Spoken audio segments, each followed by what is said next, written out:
एक ऐसा गुरुद्वारा जिसे 15वीं सदी में गुरु अर्जुन देव जी ने बनाया था और जिसकी पहली नींव एक मुस्लिम व्यक्ति ने रखी थी।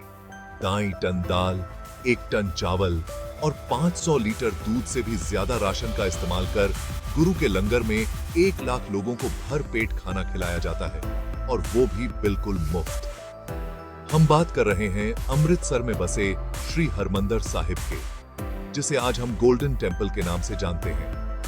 एकता, समाज सेवा और भक्ति सिख धर्म के 3 कोर प्रिंसिपल्स हैं। श्री हरमंदिर साहिब में बड़ी खूबी से दर्शाया जाता है।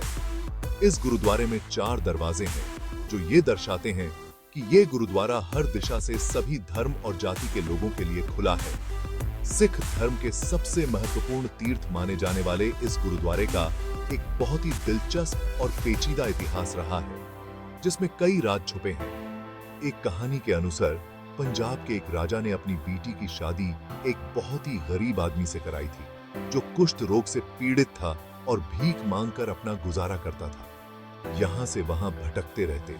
ऐसे ही एक दिन भटकते भटकते वो सुल्तान विंड गांव पहुंचे, जहां थे ना बास पीछे, जहां उन्हें एक सरोवर दिखा।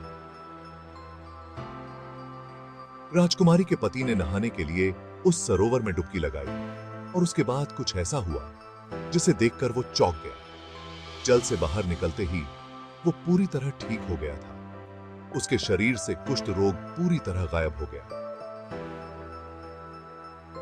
कहते हैं ये वही सरोवर था जिसके बीचों बीच श्री हरमंदिर साहिब का गुरुद्वारा स्थापित किया गया, और तभी से माना जाता है कि सरोवर के जल से कोई भी शारीरिक और मानसिक बीमारी ठीक हो सकती है।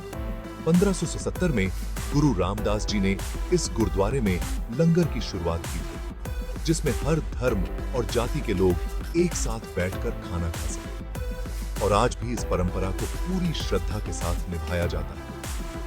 यहाँ दुनिया का सबसे बड़ा कम्युनिटी किचन है, जहां हर रोज 1 लाख लोगों का खाना बनता है। यहाँ का गुरु रामदास लंगर हॉल 50,000 स्क्वायर फीट बड़ा है, जिसमें एक समय पर 5,000 लोग एक साथ बैठकर खाना खा सकते हैं। गुरु का लंगर 24 घंटे खुला रहता है। यहाँ सफाई करना, खाना बनाना, बर्तन धोना, यह सारे काम करने वाले सेवक वॉलंटियर होते हैं। ऐसा माना जाता है कि एक बार यहाँ सेवा करने वाला इंसान जिंदगी भर का पुण्य कमाकर अपने साथ ले जाता है। अगर तुम एक सच्चे गुरु हो तो अपना ग्रंथ खुद बनाओ। कहते हैं जब यह कहकर गुरु गोविंद जी की शक्ति पर सवाल उठाए गए थे, तब उन्होंने पूरा आदि ग्रंथ जुबानी तौर पर सुनाया था। गोल्डन टेंपल में रखे हुए गुरु ग्रंथ साहिब पर एक गोली का निशान है, जो लतिहास के एक दर्दनाक हिस्से की याद दिलाता है।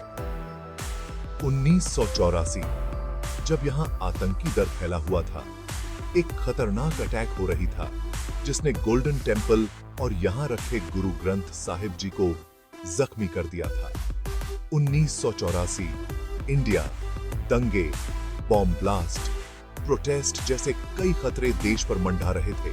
खालिस्तानी मूवमेंट अपने जोरों शोरों पर था और कुछ सिख अपने लिए एक अलग देश की मांग कर रहे थे। देश के अलग अलग गुरुद्वारों के बाहर खालिस्तानी झंडे लहराए जा रहे थे, नारे लगाए जा रहे थे, और इस आंदोलन को खत्म करने के लिए भारत सरकार अपनी पूरी ताकत लगा रही थी। तब इंडियन आर्मी ने ऑपरेशन ब्लू स्टार को अंजाम दिया। हाथों में बंदूक लिए भारतीय सैनिक गोल्डन टेंपल के अंदर घुसे। उन्होंने चारों तरफ से गुरुद्वारे को घेर लिया था, पर जैसे ही आर्मी ने कदम बढ़ाए, जर्नैल सिंह और उसकी साथी सावधान हो गए और एक भीषण जंग छिड़ गई। दोनों तरफ से बंदूक और बारूद से हमले किए जा रहे थे।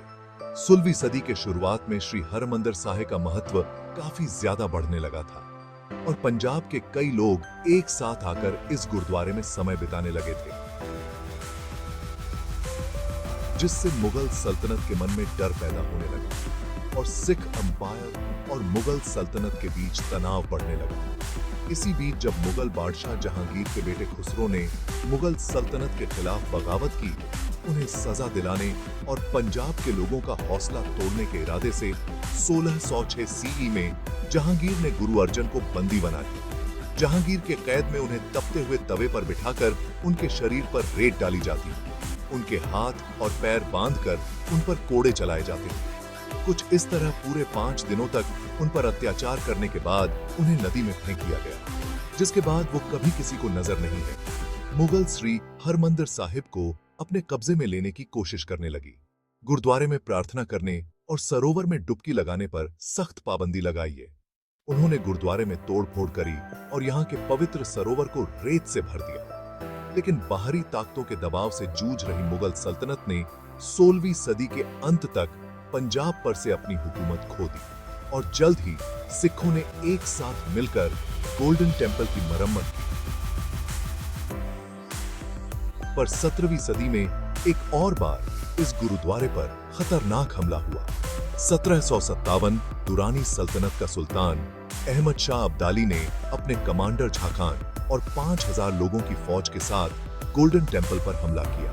उस समय हजारों सिख योद्धाओं ने अपनी शान और गोल्डन टेम्पल की रक्षा के लिए इस हमले का वीरता से सामना किया और खुशी-खुशी शहीद भी हो गया।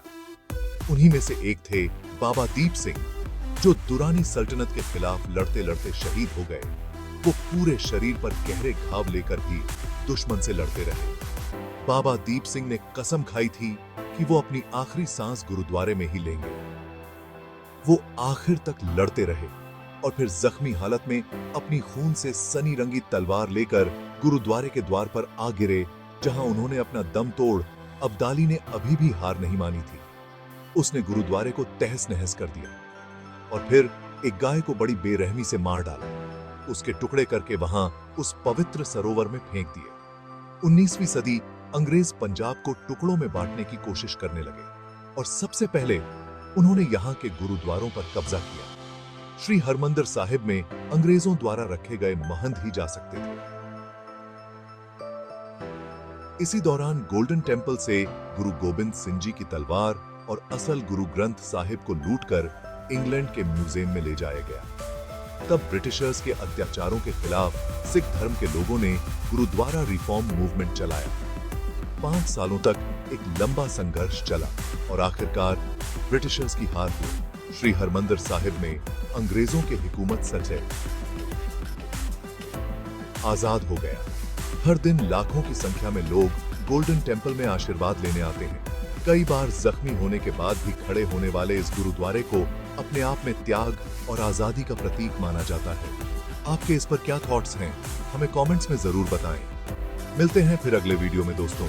बहुत बहुत धन्यवाद। अगर आपको ये वीडियो पसंद आई हो तो लाइक और शेयर कीजिए। ऐसे और अनदेखी, अनकही और अनसुनी कहानियों के लिए सब्सक्राइब करें हमारे चैनल देसी टॉक्सिक को।